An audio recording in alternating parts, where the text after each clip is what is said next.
All right, and I'm going to show you how to do this thing when you first move into an apartment, right? When you're getting your keys.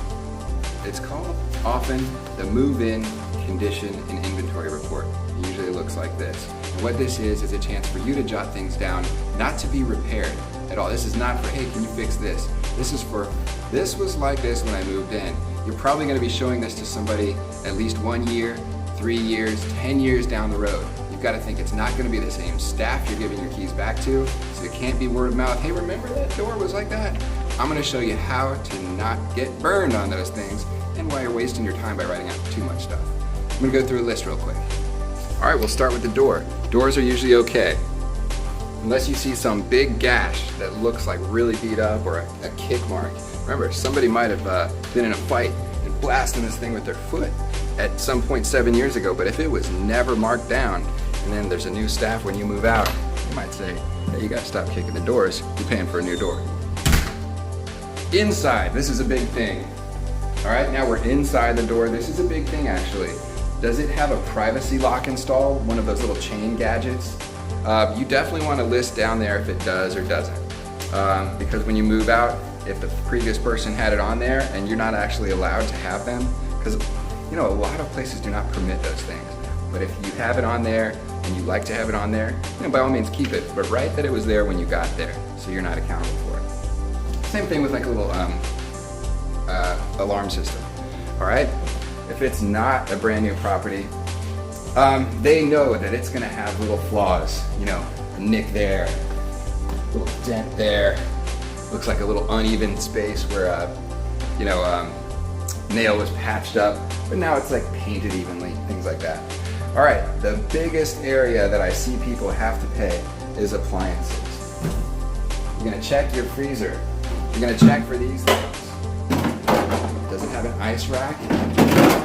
Maybe write down, it doesn't have an ice maker. It has a little ice bucket. Check these brackets. These are probably the biggest, because if you say, I'd like a bracket installed, if you didn't write that it was broken when you moved in, they'll say, you broke it. And it's going to be $69 on special order. Big thing. Same thing with brackets in here in the refrigerator. See this one? It's missing a butter door. Butter door.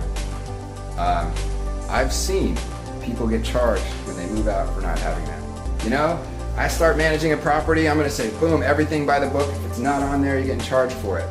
I'm telling you what things they could actually come after you for. Everything else is just kind of redundant to write down. Little drawers, just open these real quick.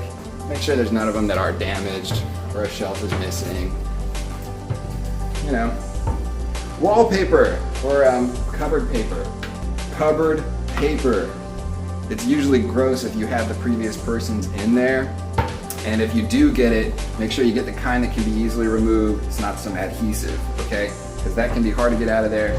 And you'll be charged for them to remove it. So we're checking things. I'm gonna check the garbage disposal right now. This is actually huge. A lot of cleaners, painters, whatever, they might wash something in the sink and they leave a, I don't know, a screw, nut, bolt, something like that in there. And it might break the garbage disposal.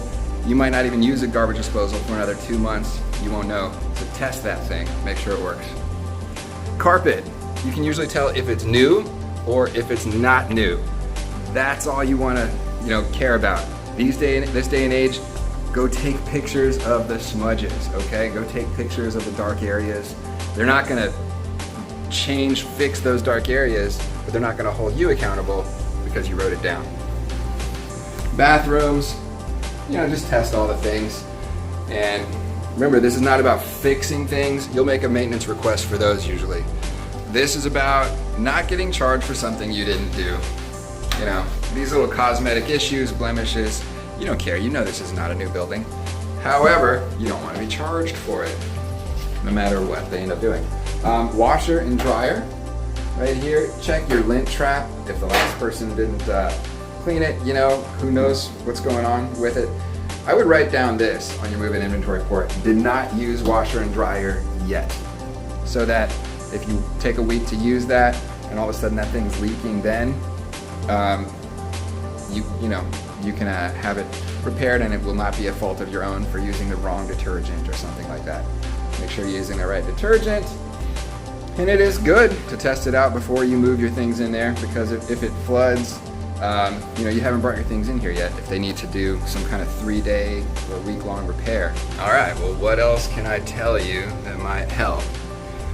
The light bulbs. You will probably never have to change one of these fluorescent bulbs if your property has those. They're more expensive and you have to have some kind of expertise in order to change it because they're filled with fluorescent something. Gas, I think, if I remember the periodic table of elements. What else do you need to know? Outside, just like the light bulbs, once you move in, it's gonna be, your responsibility to keep the place clean. But if it does have big crazy spider web problem or something like that, ooh, that's a hornet nest right there. You might want to report that. Say, hey, I haven't even moved in yet. Can you guys clean that off? And then I'll take care of brooming it the whole time I live there. That's it. Like I said, I'm trying to help you not stress out about it. And a year, 2 years, 10 years down the road when you move out, there's no way anybody can say you did that. Unless, of course, you did do it, because you know who your friends are. And you know they're not all good people. You know there's some of them you should probably stop hanging out with. But you didn't. And so that's why your screen door is broken through. All right, if you have any questions at all, or a specific issue that you feel like you want help with, let me know. I'll answer as straight as possible and take the stress out of it. All right, thanks for watching.